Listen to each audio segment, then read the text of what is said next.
PKPU tentang perubahan atas peraturan Komisi Pemilihan Umum nomor 8 tahun 2004 ini sudah mengakomodir, tidak ada kurang, tidak ada lebih dari putusan Mahkamah Konstitusi 660 dan 70. Apakah kita bisa setujui? Kita setujui? Saya tadi nanya itu sama itu Mbak Airin. Ya, nanti mesti pakai ini loh, merah hitam loh. Iyalah, mau dijadikan tapi coba masa nggak pakai merah hitam? Ya, gimana? Terus maunya jadi apa? Independen? Ya cari independen.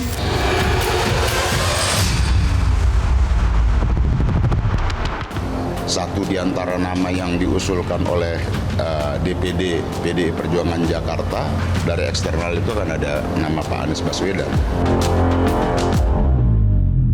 Bahwa dengan lahirnya keputusan MK, Mas Kaisang tidak akan maju dalam kontestasi pilkada. Iya kok bukan solid, kokoh, plus kokoh. Oh Jakarta itu ya RK Pak Suswono. Kecuali kalau PKS berubah ya, dan dia cukup ngusung sendiri.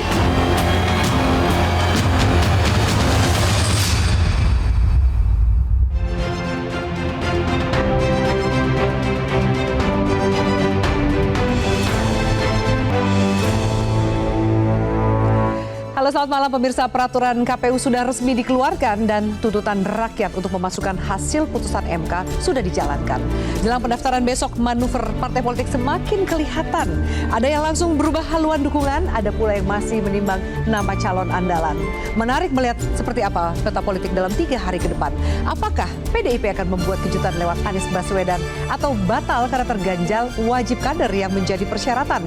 Bersama saya Afida Malik, inilah Panggung Demokrasi pada malam hari ini. Putusan MK guncang dinamika pilkada.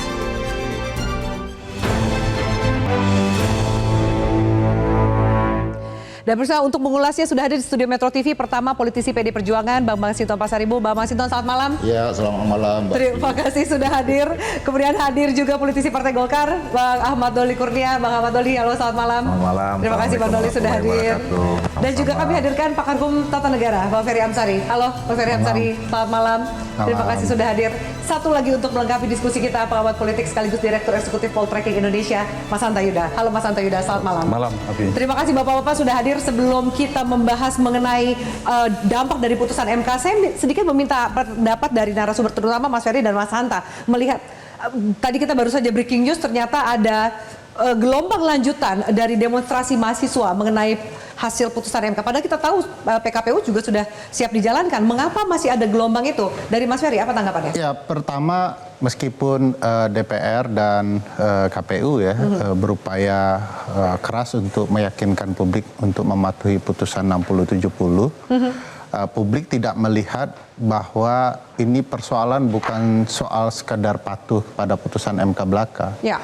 Tapi ada hasrat politik luar biasa tinggi dari dinastinya Presiden Joko Widodo yang itu mempengaruhi betul oleh publik bahwa ini belum bisa diselesaikan. Dan saya yakin ini belum terselesaikan untuk beberapa dan demo hari ini belum akan selesai. Ya. Besok sudah pendaftaran. Bagi saya tidak cukup garansi perkataan dari seorang Bang Doli ya bahwa harusnya siapa? Ada orangnya di sebelah nih Mas Ferry. Harusnya siapa? Garansinya siapa? Bang Doli kan meyakinkan bahwa ya pegang nama saya akan menjalankan putusan 60-70, bukan itu. Orang bukan soal percaya atau tidak percaya Doli Kurnia. Orang bicara soal percaya atau tidak percaya keluarga Presiden Joko Widodo. Dan publik sudah tidak percaya dengan keluarga ini, dan inilah yang terjadi akhir-akhir ini. Betapa marahnya orang. Kita tidak melihat ada respon minta maaf dari keluarga ini. Keluarga ini seolah-olah ini bukan kerjaan tukang kayu. Hanya dan dianggap sebagai sebuah proses demokrasi biasa gitu ya, kan? Itu tidak sehatnya. Pak Presiden selalu ingin tampil terlihat baik-baik saja, tidak melakukan berbagai manuver politik. Ya. Padahal kita semua tahu ini atas perintah dan keinginan presiden. Oke, Bang Doli, kenapa waktu itu sempat mengatakan percaya saya gitu, dan ternyata tidak menjadi garansi yang cukup untuk mendinginkan suasana yang pada saat itu juga sudah mulai panas? Iya, kan waktu itu yang ditanyakan kepada saya, apa jaminan bahwa PKPU ini akan kemudian mengakomodir dan merujuk pada putusan Mahkamah Konstitusi 6070. Ya. Saya bilang ya garansinya saya, karena saya yang memimpin rapat konsinyering, saya yang memimpin rapat konsultasi di RDP di DPR itu, dan memang kami udah koordinasi ya. Saya waktu itu sudah bilang juga dari pertama tanggal 20 ya, saya kan normatif saja bahwa memang putusan Mahkamah Konstitusi itu kan final and binding gitu. Dan kalau misalnya tidak ada upaya politik atau upaya hukum lain, ya putusan Mahkamah Konstitusi itu, nah ikuti saja. dan itu berkonsekuensi dengan perubahan pada peraturan teknis berikutnya, Ya. KPU maupun Bawaslu. Nah kalau KPU dan Bawaslu mau merubah peraturan, itu harus konsultasi dulu ke Komisi 2 bersama dengan pemerintah. Ya kami menjalankan itu saja. Nah cuman kemarin karena saya lihat eskalatif, situasinya semakin eskalatif gitu ya. Bahwa semua orang mendesak, atau kemudian waktu itu orang bersangka juga masih ada negative thinking. Ini kalau nggak diputusin cepat nanti ada manuver, kemudian muncul lagi ada keliruan kemarin, surat dari KPU yang di situ tulisannya ada putusan Mahkamah MA gitu ya. MA, betul, nah, yang itu semakin masih memicu lagi orang ini. itu. Saya bilang udah deh kita percepat aja. Iya. Jadi nah saya insya Allah alhamdulillah sudah memenuhi janji saya. Saya menggaransi Ya. dan kemudian memang sudah putus. Sekarang sudah lahir PKPU nomor 10 2004 namanya. Ya. Ya tentang pencalonan. Dan mengakomodir apa yang diinginkan Ya, oleh jadi tuntutan saya publik hari ini. menggaransi sampai pada saat Yang memang saat PKPU itu jadi, dan sudah jadi sekarang. Oke, Gitu. baik. Saya harus jeda dulu, saya minta tanggapan dari Bang Masinton melihat situasi terkini, apalagi kita tahu besok pendaftaran sudah dimulai. Jangan sampai kemudian ini mempengaruhi juga kepercayaan masyarakat terhadap pilkada yang akan berlangsung. Mas Hanta, nanti juga kita akan dengarkan tanggapannya. Pemirsa, usai jeda tetaplah bersama kami di Panggung Demokrasi.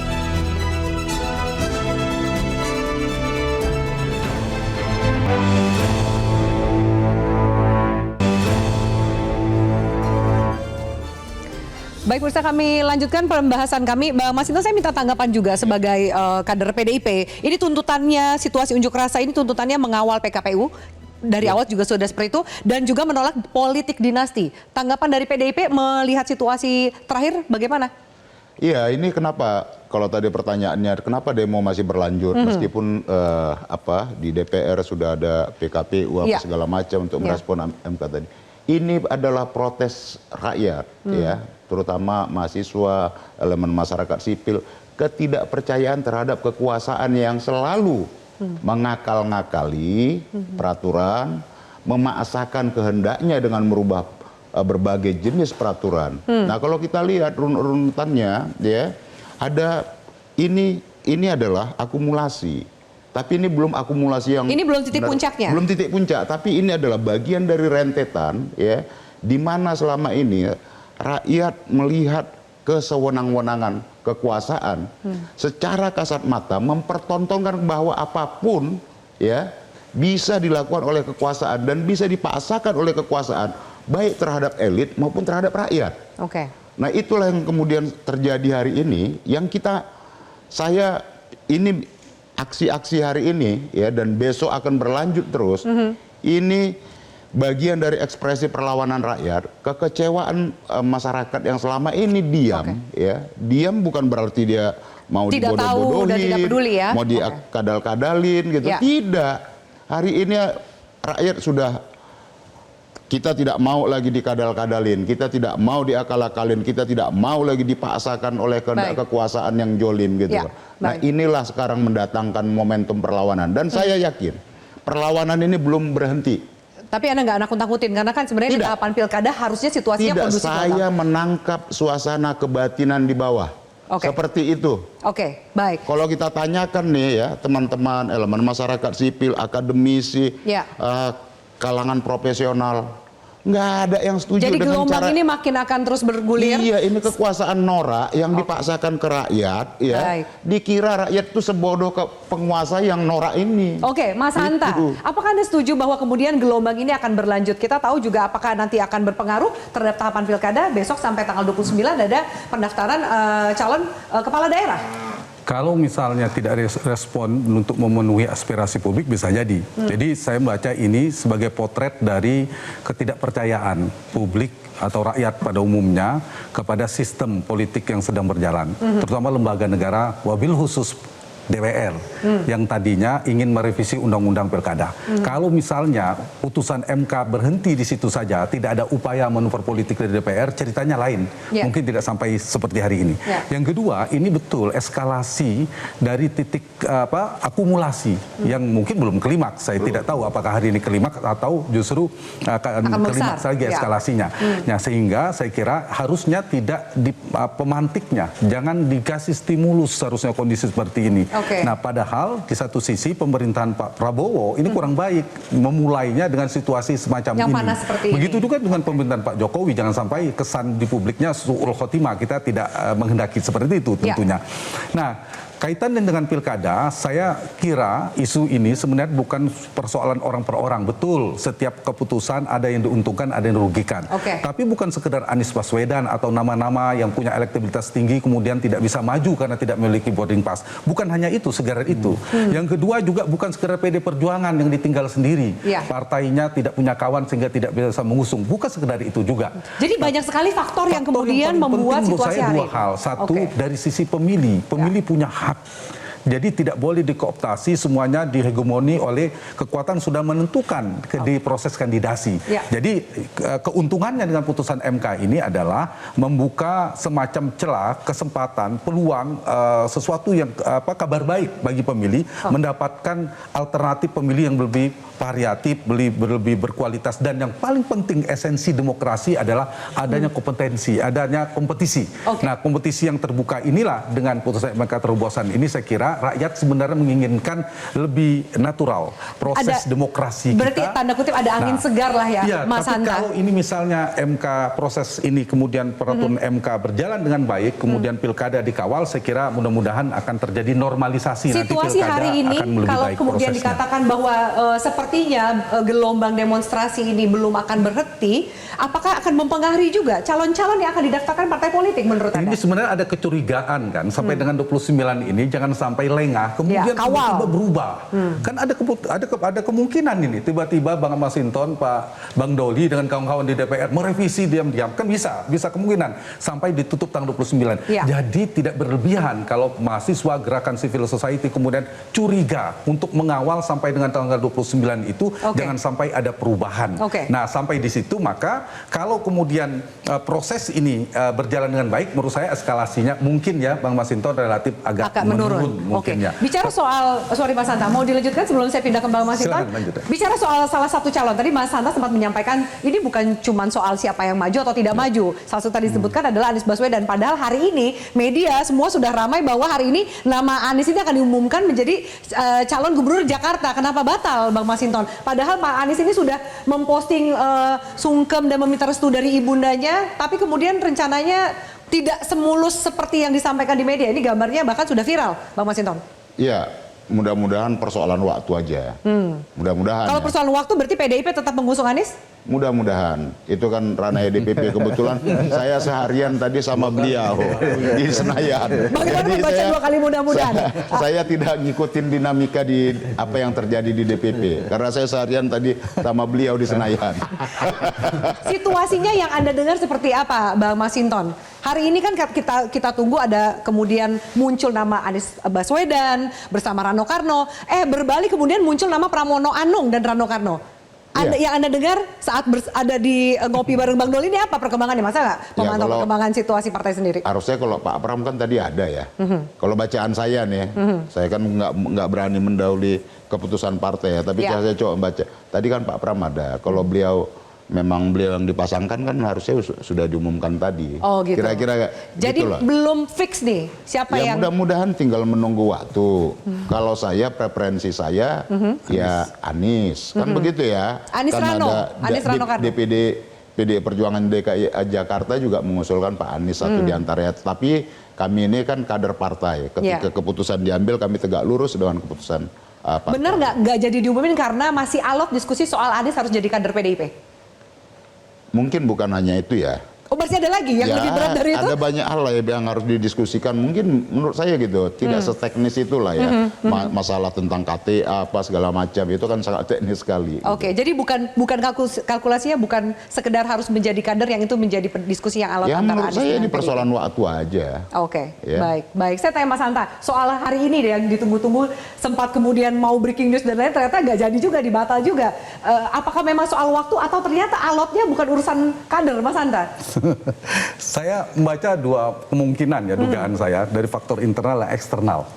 Dari faktor internal barangkali bisa jadi soal komposisi yang belum selesai, apakah cagupnya atau cawagupnya. Kalau cagup mungkin soal perlunya komunikasi, komitmen Pak Anies dengan PD Perjuangan karena dalam rekam jejaknya kan terlalu lama berseberangan katakanlah. Tapi itu tidak mungkin tidak bisa dibicarakan. Ada kemungkinan tidak seteknis itu bahasa Bang Masinton tadi. Dan apalagi Pak Anies hari ini sudah pakai batik merah. Sudah pamitan dengan ibu beliau, kemudian juga sudah duduk bersama Pak Bang Rano Karno. Itu tuh kan ramai sekali hari ini. Nah, mungkinkah posisi cawagup yang belum internal, tapi eksternal saya melihat memang saya hanya bisa bilang ada faktor X yang bisa tidak membuat keinginan Pak Masinton tidak terwujud. Nah, saya tidak tahu. Karena Bang Masinton saja kader PD Perjuangan mengatakan 2 kali tadi mudah-mudahan tidak yakin dengan usulan Anies tadi. Nah, yang bisa saya katakan nah inilah tingginya misteri Megawati. Oh, itu masih jadi misteri nama yang akan diucapkan atau diumumkan oleh Ibu Megawati ya. Kalau misalnya dengan mudah sebenarnya Ibu Mega sudah bisa ini. Jadi luar biasa ini faktor eksternal. Kalau kemudian Ibu Mega terpaksa atau dipaksa tidak jadi mengumumkan apa yang diinginkan oleh Pak Masinton ini. Nah, tadinya kan sebenarnya sudah mengarah ke sana meskipun kita tahu ada dinamika lah, tapi saya tidak melihat tidak direstuinya Anies oleh Ibu Mega. Oh, bukan faktor itu. Bukan saya mengatakan pasti direstui 100%, tapi saya tidak melihat tendensi Anies Baswedan tidak direstui oleh Megawati. Kira-kira gitu Bang Masinton. Apakah begitu Bang Masinton? Iya, masih ada waktu sampai tanggal 29 Agustus ini. Dulu juga ketika mendaftarkan pasangan Pak Jokowi dan Pak Ahok itu juga di last minute di hari terakhir pendaftaran. Masih panjang ya. Artinya ya kita lihat dinamikanya masih ada sampai tanggal 29. Sebenarnya yang menarik juga dinamika di luar Jakarta adalah Banten. Nah, balik lagi ke Bang Doli nih. Banten ini Golkar dan juga PDIP. Mungkin tadi ngopinya adalah ngomongin juga soal Airin yang didukung oleh PDIP ya. Kenapa jadi nyobot kader tetangga gitu? Tapi apakah di Golkar itu bisa dilakukan, Bang Doli? Ya memang dimungkinkan saja dengan situasi politik dan peraturan menjelang pilkada ini kan sekarang terbuka semua peluang ya. Siapa saja yang memang berkeinginan, berniat dan kemudian memenuhi syaratnya itu adalah mendapat dukungan partai politik, bukan lagi kursi sekarang ya. Itu bisa aja terjadi. Di daerah yang lain juga kami juga mendapatkan ada 2-3 kader Golkar yang jadi all Golkar final gitu ya. Tetapi satu yang pasti harus dari partai Golkar, tapi yang lain juga dapat dukungan dari partai lain. Jadi dimungkinkan saja dengan putusan Mahkamah Konstitusi yang kemarin itu. Nah, itu yang juga terjadi di Banten ya. Bahwa tadi malam Pak Bahlil sebagai ketua umum sudah menyerahkan B1 KWK pencalonannya kepada Pak Andasoni dengan Pak Dimyati. Sementara sorenya itu sebelumnya Ibu Airin sudah menyatakan dia berpasangan dengan Pak Ade dan memang sudah cukup untuk mencalonkan dengan teman-teman di PDIP. Nah, tapi saya kan sudah menyatakan dari awal ya kami ini sebetulnya sudah mempersiapkan lama Ibu Airin ini. Nah, dengan kesempatan dia bisa mencalonkan, ya alhamdulillah gitu. Tapi kan ada aturan mainnya, ya.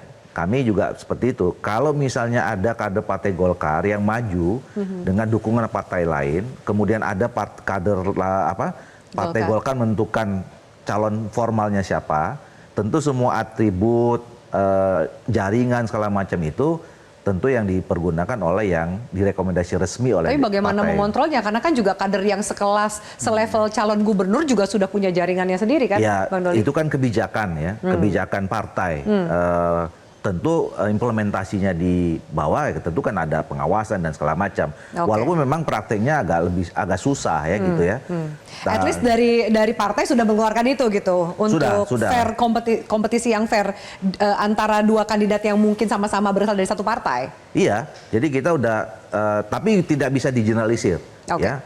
Case by case gitu loh. Jadi Untuk Airin jelas itu dilarang untuk menggunakan atribut oh partai iya, Golkar. enggak, kalau misalnya menggunakan atribut partai itu clear buat siapa saja.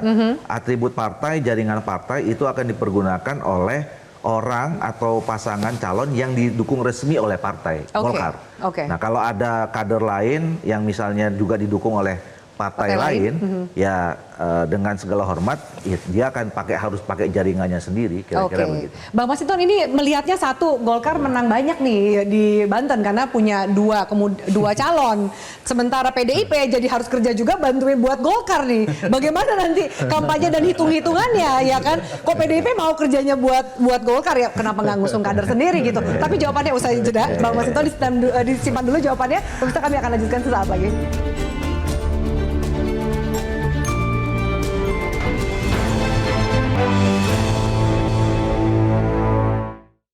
Saya tadi nanya itu sama itu Mbak Airin.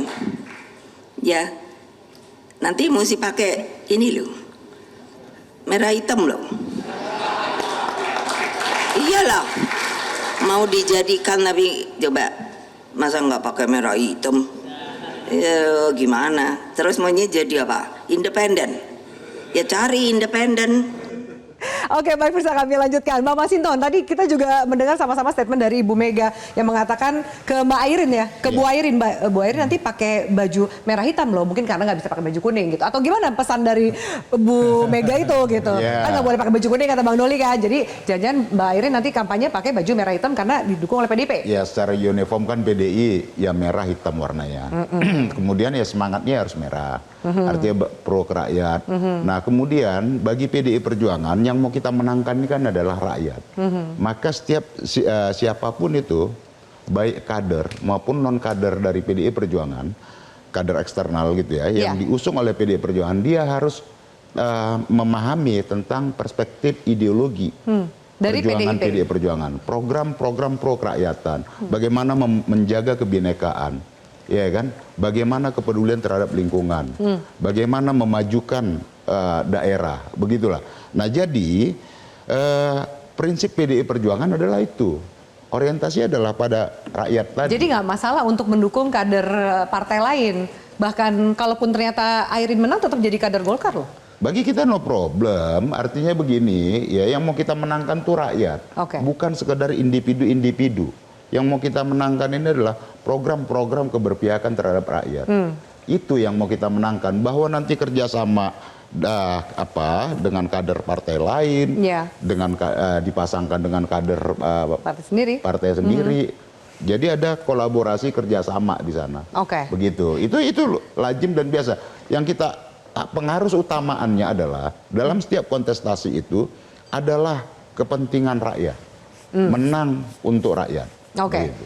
Dan nggak apa-apa kalau Bu Airin pakai baju merah hitam, Bang Doli. Saya agak janggal nih kita ngelihatnya, biasanya kan kuning banget gitu. Saya merekomendasikan kepada DPP Pak Bahlil dan pengurus yang baru itu agar Ibu Airin ini tidak diberi sanksi ketika dia memilih maju berkoalisi berpasangan dengan partai lain.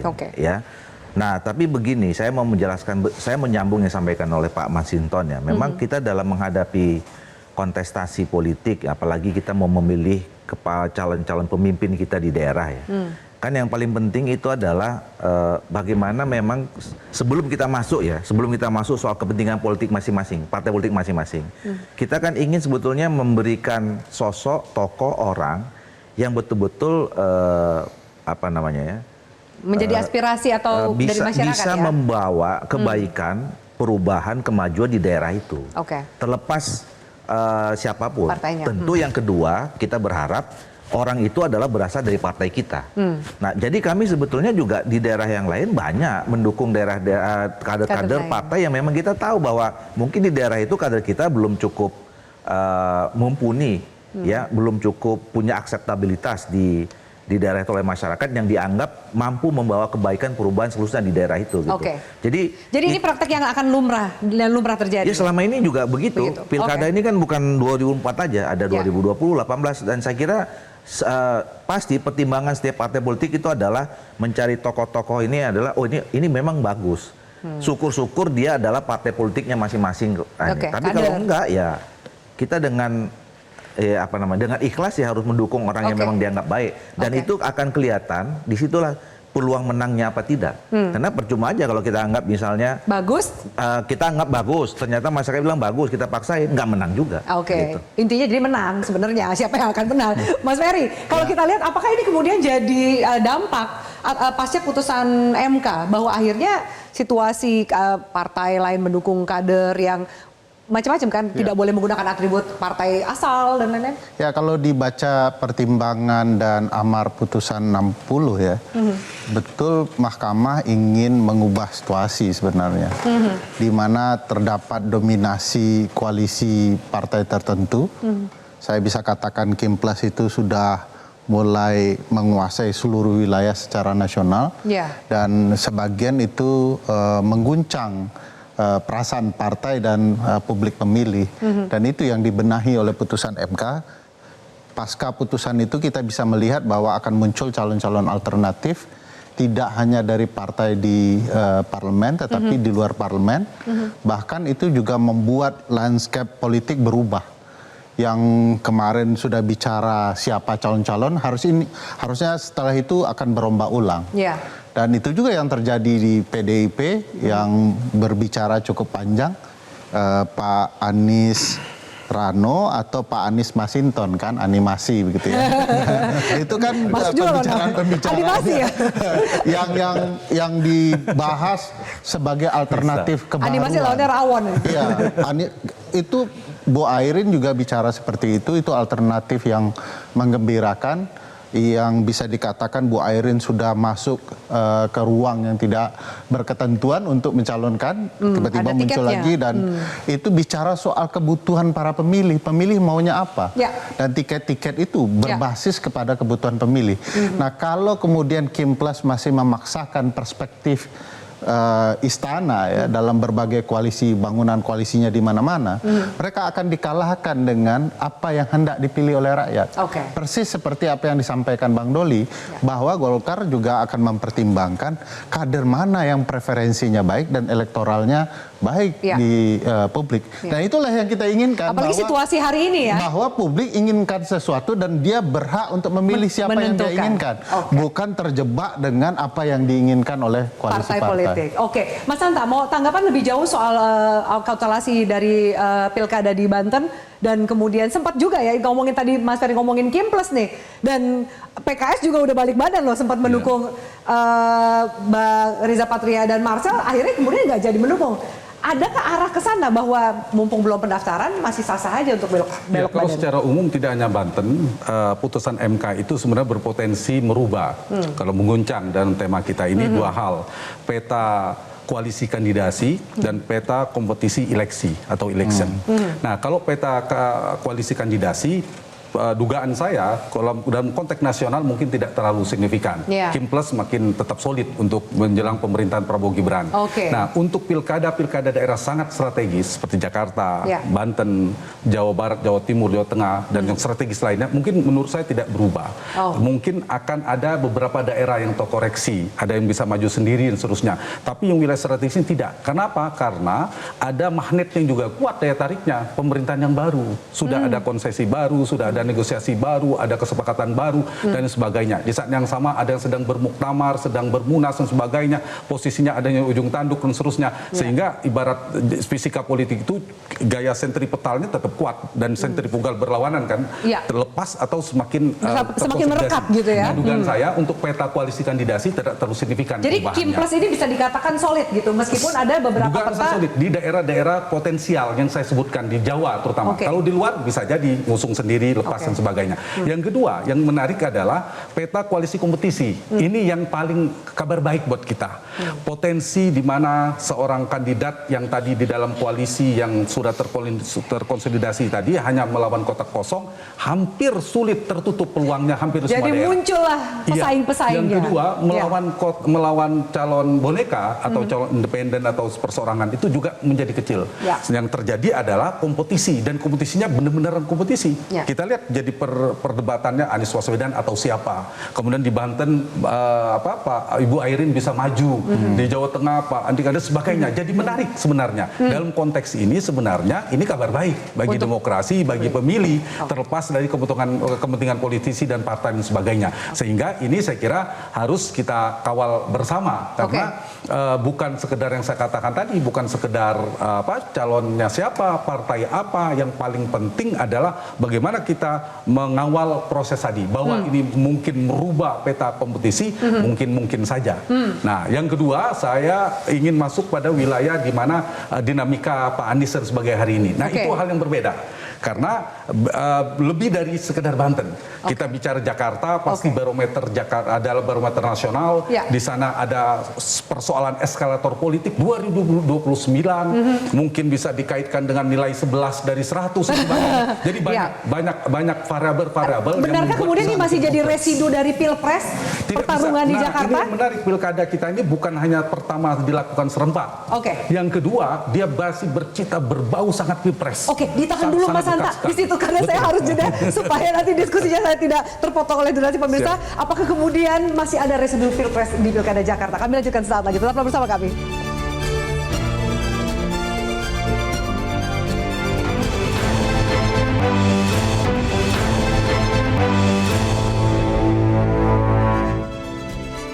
Ya, baik. Pemirsa, kami tampilkan inilah polling netizen yang kami hadirkan. Kami tampilkan di layar kaca Anda. Menurut Anda, pertanyaannya adalah pasca putusan MK yang baru, akankah koalisi Kim Plus akan tetap solid? Jadi ada perbedaan jawaban antara netizen di Instagram dan juga di aplikasi X. Di aplikasi X mengatakan 83%, oh tidak akan sesolid sebelumnya. Sementara dari Instagram, netizen di Instagram mengatakan iya sebanyak 53%. Namun tipis sekali karena yang menjawab tidak adalah 47%. Kita beralih ke polling berikutnya. Baik, ada satu yang akan bisa juga masuk dalam pembahasan kita. Jadi banyak yang meragukan, terutama netizen di aplikasi X nih, yang melihat bahwa kayaknya Kim Plus pasca MK nggak solid-solid amat gitu. Tanggapannya Bang Doli? Insya Allah sih masih solid kan, sejauh ini kami terus koordinasi, konsolidasi ya. Tapi memang tentu ada perubahan strategi ya. Misalnya kalau tadi kami hitung di satu daerah ini berhadapan dengan satu pasangan calon, ya tentu sekarang ada peluang menghadapi 2 atau 3 pasangan calon. Yang tentu berbeda strateginya ketika menghadapi 1, menghadapi 2 dan 3 gitu. Tapi insya Allah kalau misalnya di internal kita sejauh ini sih masih karena begini, putusan Mahkamah Konstitusi ini kan secara umum itu tidak merubah konstelasi terlalu besar, karena tidak mungkin orang tiba-tiba jadi calon dalam hitungan 3 hari 4 hari. Tadi seperti yang Pak Hanta bilang, ini kan memberikan jalan terhadap pasangan calon atau seorang yang mau mencalonkan diri yang tadinya mentok dengan putusan yang sebelum MK itu, ini jadi terbuka jalan. Tapi kalau misalnya pun tiba-tiba, wah kita kumpulin nih saya mau calon dalam hitungan seminggu, itu nggak mungkin juga. Jadi dalam hitungan kalkulasi politik kita udah pernah hitung juga sebetulnya dulu kalau misalnya sebelum MK ini akan jadi potensi lawan kuat. Berapa gitu. nih? Gitu. Jadi sebetulnya udah. Termasuk PKS kan sempat nggak jadi mendukung Anies karena dikatakan suaranya nggak cukup. Tapi kalau putusan MK kan sebenarnya jadi cukup. PKS kira-kira akan bahkan lebih dari cukup. PKS kira-kira akan berbalik badan. Ya sejauh ini. Diskusi ini. Gini, kami kan kemarin. Waktu mendukung menyampaikan proposal Ridwan Kamil ini kan prosesnya cukup panjang ya. Kami datang ke Kim, alhamdulillah diterima. Terus kemudian kami juga menawarkan kepada partai-partai politik yang sekarang tergabung ya, Nasdem, PKB, PKS gitu. Dan itu kan tidak mudah. Artinya prosesnya panjang, setidaknya 3 minggu lebih itu, ya diskusi dulu. Jadi ada komitmen yang sebenarnya cukup mengikat lah ya. Artinya dalam proses yang cukup panjang itu ada chemistry, ada komitmen yang cukup kuat yang mudah-mudahan Kalau saya yakin sih insya Allah kita tetap solid. Oke, jadi balik lagi ke PDIP. PDIP gimana ini? Apakah kemudian juga ada upaya untuk menggoda Kim plus, biar nggak plus-plus banget gitu. Di minimal yang DKI Jakarta ya kan. Minus sih enggak, tapi nggak plus-plus banget gitu, Bang Masinton. Ya tergantung aja, itu kan kedaulatan masing-masing partai ya. Tapi kan ada upaya. Jangan sampai PDIP nanti justru bergabung lagi. Kalau secara syarat kan PDI Perjuangan cukup. Iya. Ya kita nggak akan godain. Kalau ada yang mau niat gabung ya ayo, kan begitu. Kalau yang tergoda sendiri ya silakan, tapi PDIP nggak godain gitu ya? Ya enggak. Oke. Jadi umpama kalau seperti PKB mau ngikut, ya monggo ayo gitu kan. Apakah Jadi- memang arahannya PKB mau ngikut karena juga PKB katanya masih gonjang-ganjing ada muktamar tandingan nih, Mas? Ya kita nggak tahu. Maka kan saya katakan saya nggak mungkin dong mengomentarin Atau belum boleh dibuka? sikap dari partai lain gitu ya. Oke. Intinya adalah bahwa PDI Perjuangan secara syarat formal itu Mencukupi. cukup. Oke. Bahwa ada partai lain nanti mau gabung mau ikut ya ayo. Nah, kan begitu. Kita juga tidak menutup peluang partai lain untuk gabung bersama kita karena apapun kita sadar membangun republik ini dengan prinsip kerjasama. Oke, Mas Hanta nyambung tadi diskusi, tapi rasa residu pilpresnya masih ada banget nih di Jakarta. Kalau dengerin bapak-bapak bicara ini kan kayaknya adem, silakan bekerja sama gitu kan. Yang di bawah belum tentu. Berlanjutkan tadi tanggapan dan juga statement dari Mas Hanta. Sebelum saya ke Mas Ferry. Iya betul, tidak bisa dipisahkan karena terlalu dekat jaraknya dengan pilpres dan sepertinya belum tuntas ya kalau kita perhatikan. Jadi misalnya di Jakarta, kalau kita bicara di Jakarta kan ini variabelnya Anies Baswedan dan PD Perjuangan kan yang sangat menentukan. Nah dua entitas politik ini sebenarnya secara rasional sangat bisa bergabung, sangat bisa kalau saya bicara Jakarta. Kenapa? 3 faktor: elektoralis, teknis maupun strategis. Elektoralis apa? PD Perjuangan membutuhkan figur yang peluang menangnya besar dikalkulasi. Jadi peluang elektabilitas. Jadi itu kalau dikalkulasi pertimbangan elektoralnya Bang Masinton benar. Harus bersama Anies Baswedan. Apalagi mereka punya lawan politik yang sama. Karena lawannya musuhnya kawan kita adalah lawannya musuh kita adalah kawan kita dalam politik. Nah, ada persamaan di situ. Yang kedua, secara strategis dua kekuatan ini kalau disatukan, dia kan dua kekuatan oposisi yang terkonsolidasi. Kita tahu PD Perjuangan adalah satu-satunya partai politik yang secara resmi kekuatan politik yang bertanda petik di posisi oposisi. Dan Anies Baswedan adalah figur yang merepresentasikan kekuatan oposisi. Kalau ini bergabung, dia menjadi kekuatan yang kuat. Tidak hanya sekedar PKS PD Perjuangan, tapi ada orang yang memilih pasangan ini bisa jadi bukan karena suka Ridwan Kamil dan tapi yang kontra Jokowi, yang kontra Prabowo akan berkumpul di sini. Belum tentu dia suka dengan kandidat yang didukung oleh ini. Dan ada soal teknis simbiosis politik mutualisme. Simbiosis mutualismenya adalah saling membutuhkan, satu punya boarding pass tapi butuh elektabilitas figurnya. Anies Baswedan punya elektabilitas yang mumpuni tapi tidak punya boarding pass. Problemnya hari ini PD Perjuangan, partai yang Bang Masinton punya opsi banyak. Tidak harus Anies, bisa nama lain Pramono Anung, bisa juga nama Pak Ahok dan sebagainya. Tapi Pak Anies hanya satu opsinya kalau mau maju, harus yaitu PDIP Perjuangan. Tapi akan rugi untuk PDIP jika tidak akhirnya memilih Anies untuk diusung di Pilkada Jakarta. Secara elektoral saya jawab rugi. Saya data secara elektoral. Tapi kalau soal akseptabilitas, kedekatan, kader dan seterusnya pasti punya pertimbangan. Tetapi kabar baiknya di Jakarta, Ridwan Kamil yang tadinya melawan kota kosong, kita prediksi datanya kalau kota kosong itu tidak jauh juga sebenarnya. Saya mengistilahkan ini skema atau skenario kompetitif. Angkanya di poltreking itu 48 dan 40%. Jadi belum tentu juga ada perlawanan. Kemudian tapi yang menarik itu kan skenario Makassar yang pernah kalah dengan kota kosong. Tapi skenario kedua, skenario melawan calon perseorangan, skenario Surakarta atau Solo. Data surveinya jauh, Ridwan Kamil hampir 50%, 48%, tapi yang memilih calon perseorangan ini hanya 1,2%.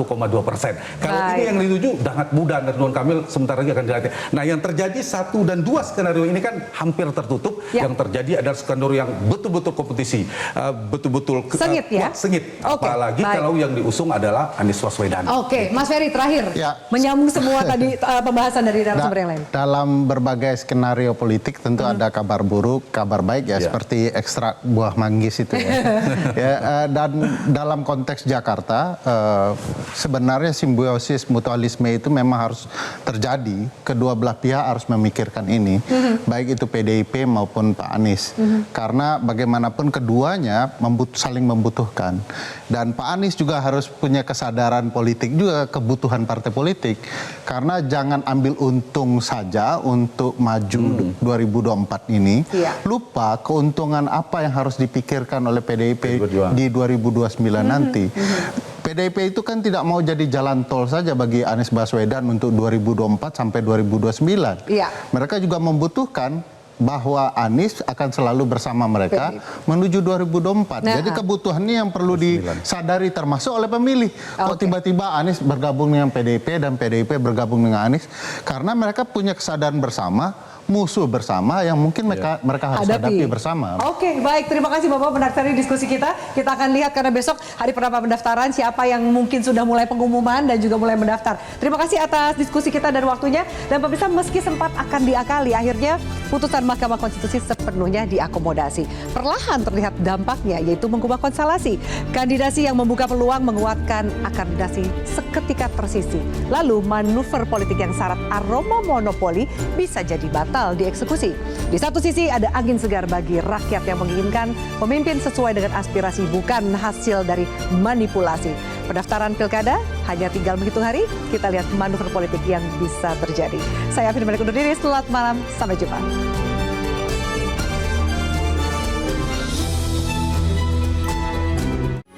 Metro TV